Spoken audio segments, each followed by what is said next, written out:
Dear cuties, அனைவருக்கும் வணக்கம், வந்தனம், நமஸ்காரம். Today I'd like to give a brief mind map for body fluids and circulation. Body fluid, blood and lymph are examples for the body fluids. One blood, இன்னொன்று lymph. The lymph பத்தி நம்ம immunology படிக்கிறப்ப 12th standardல நிறைய படிச்சிருப்போம். So அதை பத்தி கொஞ்சம் பார்ப்போம். Blood எடுத்துட்டெல்லாம் உனக்கே தெரியும் bloodோட role. So it supply everything to the cells. Food எடுத்துட்டு போவா, nutrients எடுத்துட்டு போவா, oxygen எடுத்துட்டு போவா, carbon dioxide எடுத்துட்டு வருவா, urine எடுத்துட்டு வருவா. That is, it carries urea. So எல்லா வேலையும் பண்ணுவா bloodோட வேலை. Males எடுத்துட்டு எல்லாம் 5 to 6 liters blood இருப்பான்னு எனக்கு தெரியும். Female எல்லாம் 4 to 5 liters இருப்பா. இதை பத்தி எப்பயோ படிச்சோம். Blood is a liquid connective tissue. திரவ நிலையில் காணப்படும் ஒரு இணைப்பு திசுன்னு சொல்லுவா. இந்த blood male 5 to 6 liters approximate இருக்கும். Female எல்லாம் 4 to 5 liters இருப்பான்னு உனக்கு தெரியும். எக்ஸ்ட்ரா சொல்றதெல்லாம் நோட் பண்ணிக்கோ. And அவள்கிட்ட ரெண்டு பார்ட் இருக்கும். One is the blood plasma, எல்லாம் LKG படிச்சது, 10th standardல படிச்சது. Another is blood cells. Blood plasma எல்லாம் 55% இருப்பா. அதே மாதிரி blood cells எடுத்துட்டோம்னா 45% இருப்பான்னு உனக்கு தெரியும். Blood plasma is a straw colored fluid அப்படின்னு தெரியும். அந்த பிளாஸ்மாவை நம்ம செப்பரேட்டா பார்த்தோம்னா it composed of 90 to 92% of water and 6 to 8% of protein and other ions. Up 90 to 92% water. Every water is absolutely essential for the functioning of protoplast. அப்படின்னு படிச்சோம். பிளட்லயும் யார் நிறைய இருப்பா அப்படின்னா பிளாஸ்மாலையும் யார் நிறைய இருப்பானா வாட்டர் தான் நிறைய இருப்பா. And the plasma proteins, albumin, globulin, fibrinogen and prothrombin. அவ 4 பேரையும் நம்ம plasma proteins சொல்றோம். Albumin responsible for osmoregulation or osmotic pressure maintenance to help anyone. Globulin responsible for immunity. Fibrinogen and prothrombin are involved in clotting or coagulation of blood. இதை தவிர வாழ்க்கை யார் இருக்கும்? Sodium அயோன்ஸ் இருப்பா, கால்சியம் இருக்கும், மெக்னீசியம் இருக்கும், bicarbonate இருக்கும், குளோரைடு இருக்கும். ஓகேயா? இது எல்லாம் அதுல இருக்கக்கூடியதுன்னு எனக்கு தெரியும். This blood plasma without clotting factors, clotting factor fibrinogen, prothrombin உனக்கு தெரியும். Without clotting factors இருந்தா அதுக்கு சீரம் பேர்.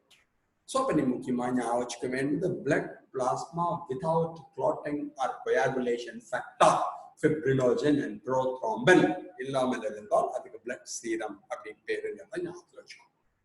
Next we come to blood cells. Once again 10th standard.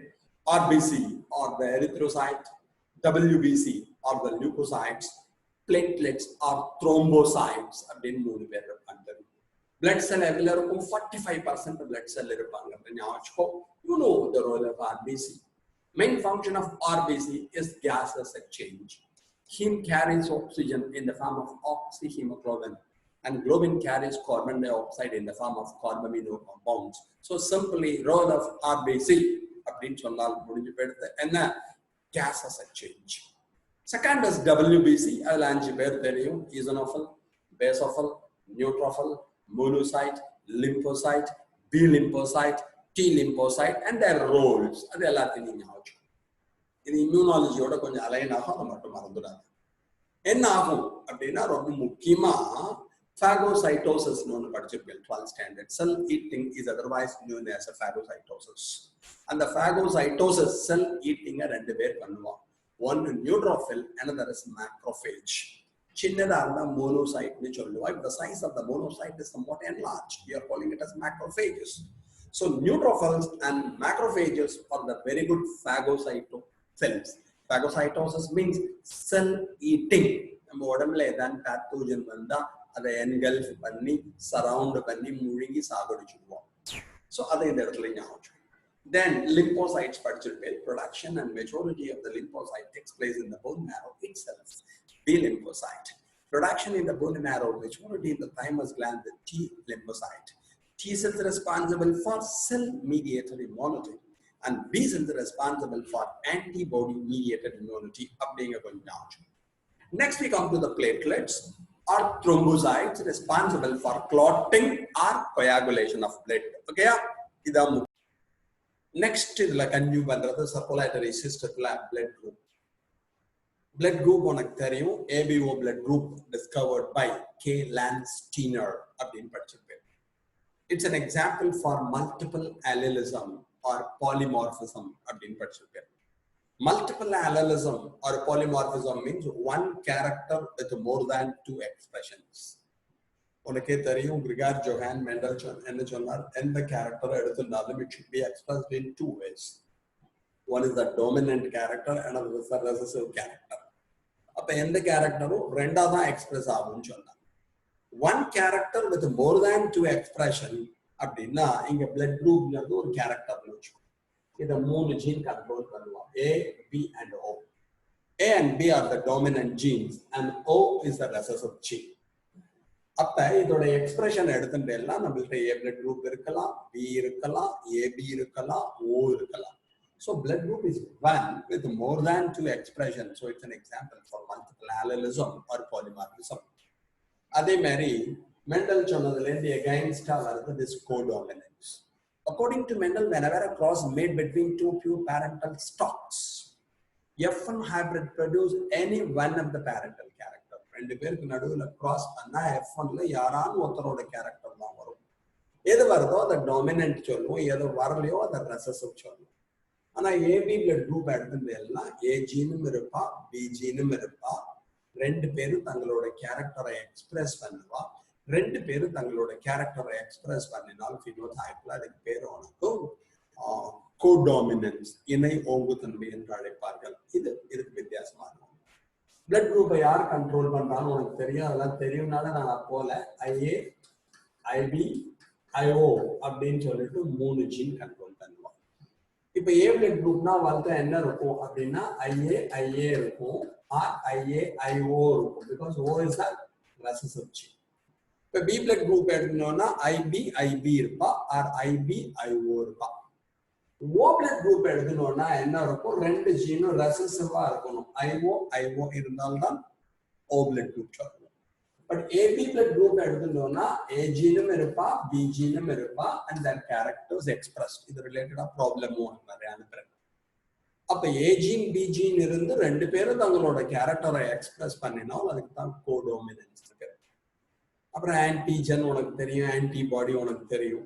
A blood groupல A antigen இருப்பா, B blood groupல B ஆன்டிஜன் இருப்பா, AB blood groupல AB antigen இருப்பா, O blood groupல no antigen.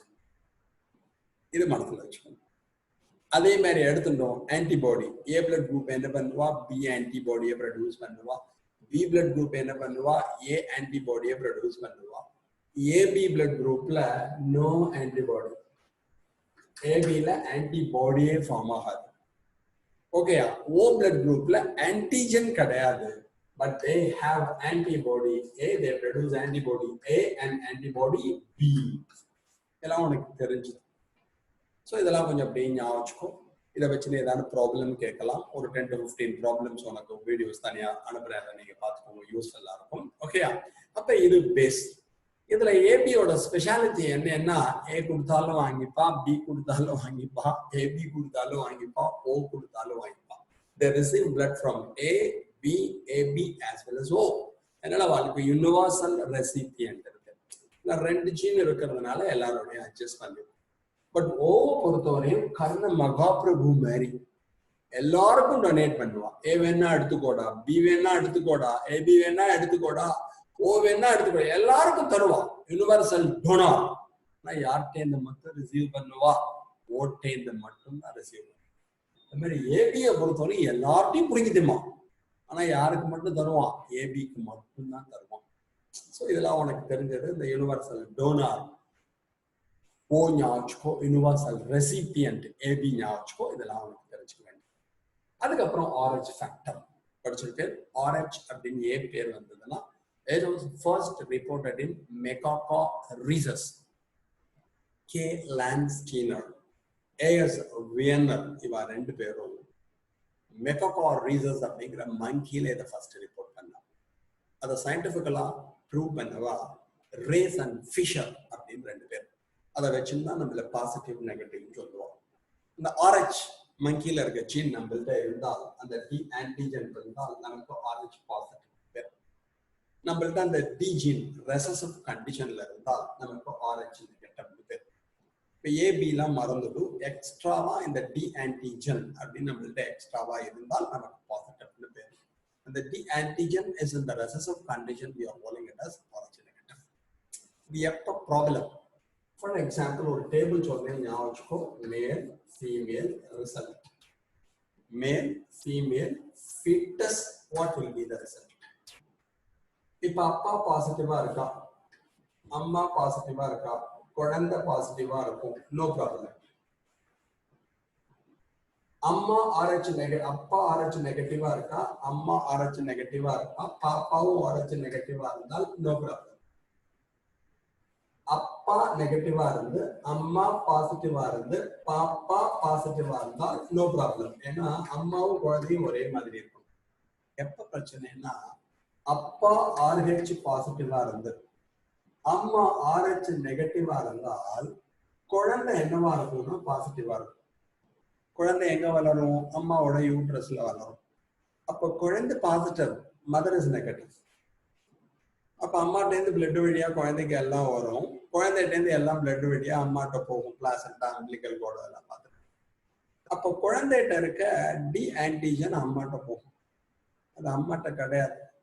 To eliminate the foreign antigen, to kill the foreign antigen, mother's blood produce antibodies. தன்னோட வயத்துல வளர்ற குழந்தையோட ஆன்டிஜனை சாகடிக்கிறதுக்கு அம்மாவே ஆன்டிபாடியை produce பண்ணுவாங்க. இந்த ஆன்டிபாடிஸ் உள்ள போய் குழந்தையோட ஆர்பிசி எல்லாத்தையும் டிஸ்ட்ரக்ட் பண்ணி குழந்தை செத்துப்படும். இதுக்கு தான் now medicines are available, no problem சொல்றேன். இதுக்கு தான் erythroblastosis foetalis or haemolytic disease. எப்ப பிரச்சனை மட்டும் ஞாபகம் வச்சுக்கோ. If RH positive male marries the RH negative female, the papa will be positive in nature because it receives the antigen from the father. Upper the D antigen present in the fetus enters into the mother's blood stream through umbilical cord and placenta. To kill the foreign antigen or D antigen, mother's blood produces antibodies. These antibodies not sufficient in strength to kill the first fetuses.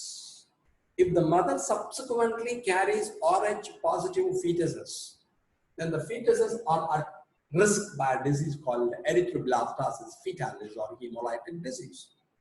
The antibodies present in the bloodstream of the mother enter into the bloodstream of the fetus and kills the RBCs of the fetus. Or clotting, coagulation, very நடக்கும். Erythroblastosis fetalis or hemolytic disease னு சொல்லுவா. இது கொஞ்சம் ஞாபகம். And finally, the clotting or coagulation of blood. Clotting உனக்கு தெரியும், when blood is shed, losing its fluidity and setting into a semi-solid jelly-like substance called clot or coagulation of blood. When blood is shed, losing its fluidity and setting into a semi-solid jelly-like substance called the clot or coagulation of blood. அதில் நிறையா enzymatic reaction நடக்கும், series of linked enzymatic reaction. அதை cascade ப்ராசஸ்ன்னு சொல்லுவோம். என்னன்னு தெரியும்னு நினைக்கிறேன். சார்மையில போகும், பூஜா கையில கீறி விட்டுடுறோம், அப்போ பிளட் கீழே கொட்டும். கொட்டுறப்ப என்ன ஆகும் அப்படின்னா உனக்கே தெரியும், த்ரோம்போபிளாஸ்டின் அப்படின்னு ஒன்று கேள்விப்பட்டிருக்கேன், அதெல்லாம் தெரியும்னு நினைக்கிறேன். ப்ரோத்ராம்பின், அதெல்லாம் ரைட். இல்லாட்டி ஒரு தடவை ரேட் பண்ணி பாருங்க, I will send a separate video for it. அப்போ பிளட் நம்ம கீறப்ப என்ன ஆகும், பிளேட்லெட் ஃபர்ஸ்ட் டிசன்டிகிரேட் ஆகும். டிசன்டிகிரேட் ஆகி த்ரோம்போபிளாஸ்டின் அப்படின்னு ஒரு ப்ரோட்டீனை ப்ரொடியூஸ் பண்ணுவோம். அந்த த்ரோம்போபிளாஸ்டின் என்ன பண்ணுவா, ப்ரோத்ராம்பினை த்ரோம்பினை கன்வெர்ட் பண்ணுவா. ப்ரோத்ராம்பின் யாரு, பிளாஸ்மா ப்ரோட்டீன். எங்க ப்ரொடியூஸ் ஆகும், லிவர்ல ப்ரொடியூஸ் ஆகும். அதை ப்ரொடியூஸ் ஆகிறதுக்கு என்ன வேணும், விட்டமின் கே வேணும்.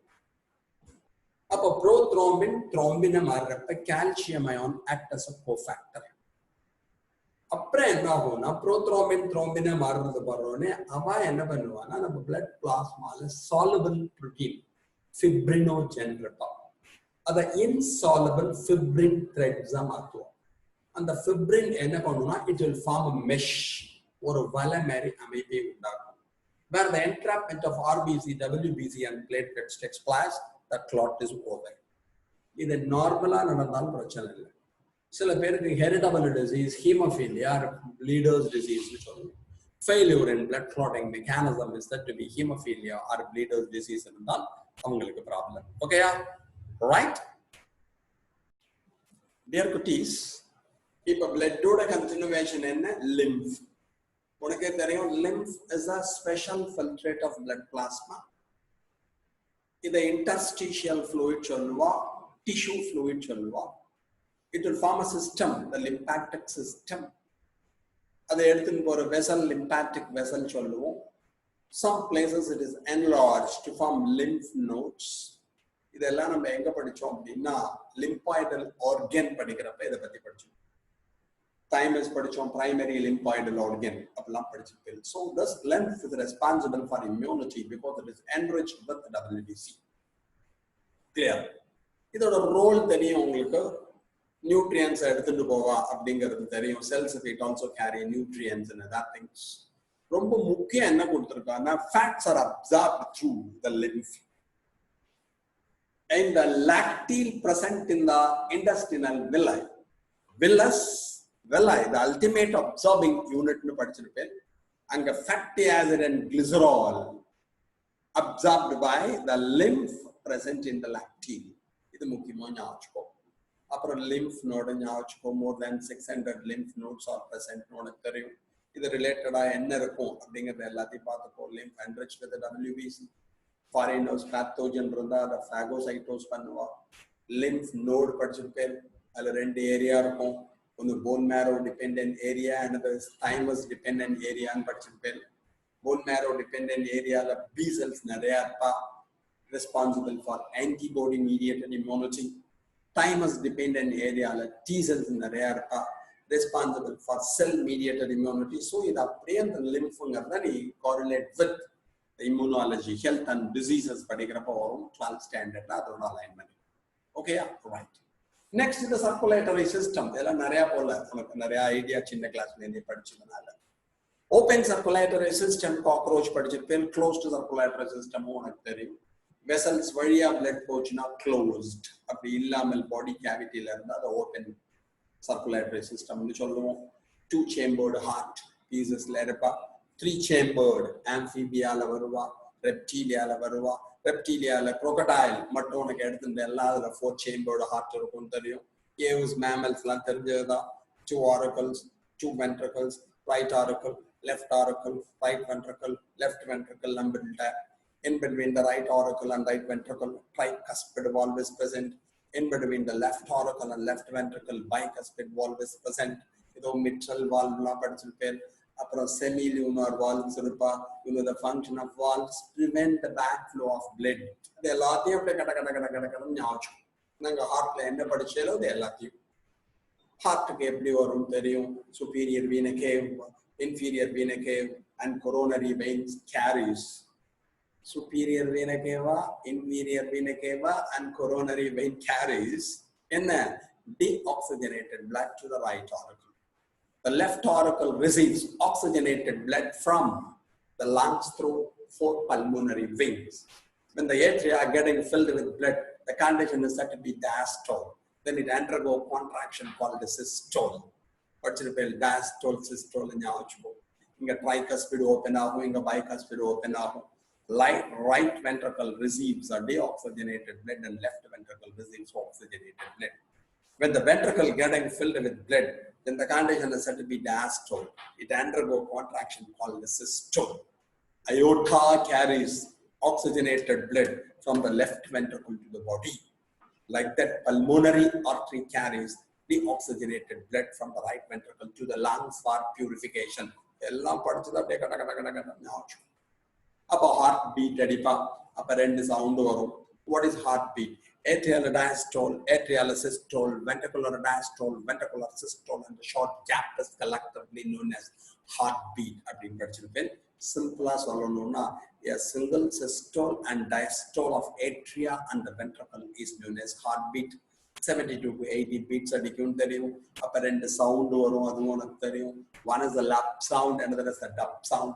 Lub is a long and a dull sound caused by the closure of lub is a long and a dull sound caused by the closure of atrioventricular valves when the ventricle undergo contraction. Dub is a short and a sharp sound caused by the closure of semilunar valves when the atria undergo contraction and ventricle undergo relaxation. Up a lub sound karanam tricuspid bicuspid valve moodikiradanaala. Dub sound edutundona semilunar valve moodikiradanaala. Adala apdiye konjam nyaavachukko. Adukapra origin and conduction of heartbeat ni kellipattrupen. Origin and conduction of heartbeat enga irukum arambikum theriyum. Heart is myogenic theriyum, and it is made up of some specialized muscles called cardiac muscles theriyum. Cardiac muscle or speciality on rhythmicity, rhythmic function, excitability and contractility. Number excite contraction conductivity, the electrical impulses initiated in the sino-auricular node is straight away passed on to the entire heart walls. Okay, the sino-auricular node, pacemaker, where the electrical impulses or the heartbeat is initiated.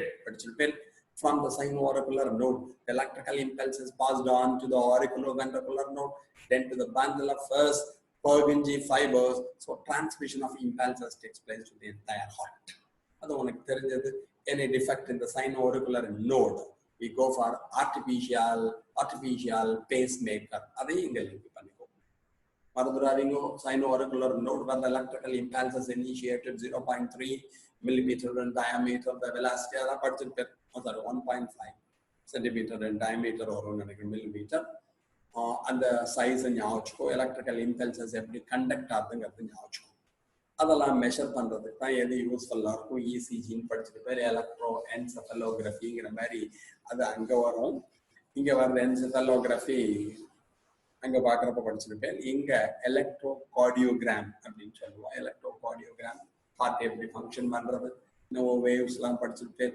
PQRST waves, PRT the upward waves, RS எடுத்துனா எல்லாம் downward இருக்கும். PRT then QS downward waves இருக்கும். The wave line அப்படிங்கிறது அது கொஞ்சம் படிச்சது அப்படியே ஞாபகப்படுத்திக்கும். Next we come to the double circulation. Pulmonary circulation சொல்லுவேன், systemic circulation சொல்லுவேன். Circulation between the lungs and the heart is said to be pulmonary circulation. The circulation between heart and the body is said to be the systemic circulation. இது நம்மள்ட்ட ஒழுங்கா நடந்துட்டு இருக்குங்கிறது உனக்கு தெரியும். இதெல்லாம் ஒழுங்கா நடந்தால் எந்த பிரச்சனையும் இல்லை. உனக்கே தெரிஞ்சது ஹார்ட்டோட சர்க்குலேட்டரி சிஸ்டமோட மெயின் ஃபங்க்ஷன் என்ன? The main function of circulatory system is to distribute everything. நம்ம உடம்புல எல்லாருக்கும் எல்லாத்தையும் போய் டிஸ்ட்ரிபியூட் பண்ற வேலையை தான் அவ பண்ணுவான்.